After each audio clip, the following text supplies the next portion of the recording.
आप शायद जानते होंगे कि यह धरती का सबसे ठंडा महाद्वीप है, लेकिन क्या आप जानते हैं कि अंटार्कटिका सबसे सूखा भी है। औसतन 7वें महाद्वीप में साल में सिर्फ 200 मिमी वर्षा होती है, जिसका ज्यादातर हिस्सा तट के किनारे होता है। शुष्क घाटियों का क्षेत्र जहां हजारों वर्षों से बारिश नहीं हुई है, इतना ठंडा और शुष्क है कि वहां की परिस्थितियां लगभग वैसी हैं जैसी आप मंगल ग्रह की यात्रा पे अनुभव करने की अपेक्षा करेंगे। पूरे महाद्वीप पर 140 से भी कम स्थायी निवासी हैं, ज्यादातर वैज्ञानिक और शोधकर्ता, लेकिन 2016 में हजारों लोग अंटार्कटिका के शोध केंद्रों पर अस्थायी रूप से काम करेंगे। लेकिन कोई भी व्यक्ति पूर्णकालिक रूप से अंटार्कटिका में नहीं रहता। वास्तव में अंटार्कटिका का स्वामित्व किसी एक देश के पास नहीं है, इसलिए वहाँ ऐसी कोई चीज नहीं है जिसे आप नागरिकता मानेंगे। माना जाता है कि दक्षिणतम महाद्वीप की खोज मानव इतिहास के अपेक्षाकृत देर से हुई थी।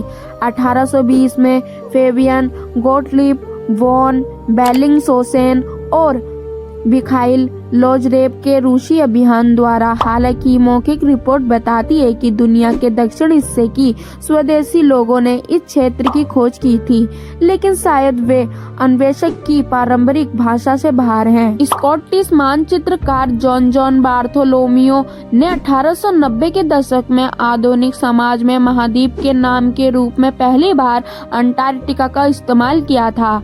हालांकि दूबरों को विपरीत शब्द का अर्थ 350 ईसा पूर्व में अरस्तु के मौसम विज्ञान में दिखाई दिया था। 19वीं शताब्दी तक इसके अस्तित्व के ठोस सबूतों के अभाव के बावजूद मनुष्य लंबे समय से यह मानता रहा है कि दुनिया के निचले हिस्से में अन्य महाद्वीपों को संतुलित करने के लिए एक विशाल भूभाग मौजूद है। अंटार्कटिका बर्फ की चादर महाद्वीप के लगभग 98% हिस्से को कवर करती है। विशेषज्ञों का अनुमान है कि दुनिया की 90% बर्फ और पृथ्वी की सतह पर मौजूद 70% ताजा पानी अंटार्कटिका में जमी हुई है।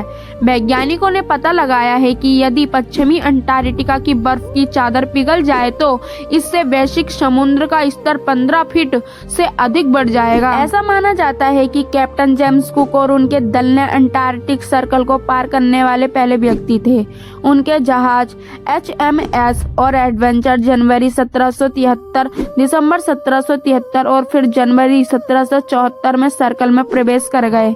अपने पहले प्रयास में अंटार्कटिक प्रायद्वीप तक पहुंचने से पहले ही मोटी बर्फ ने उन्हें वापस लौटने पर मजबूर कर दिया। तो दोस्तों, हमारी वीडियो में दी गई जानकारी आपको कैसी लगी कमेंट्स में जरूर बताना, और वीडियो को एक लाइक करके चैनल को सब्सक्राइब जरूर कर देना। Thank you for watching.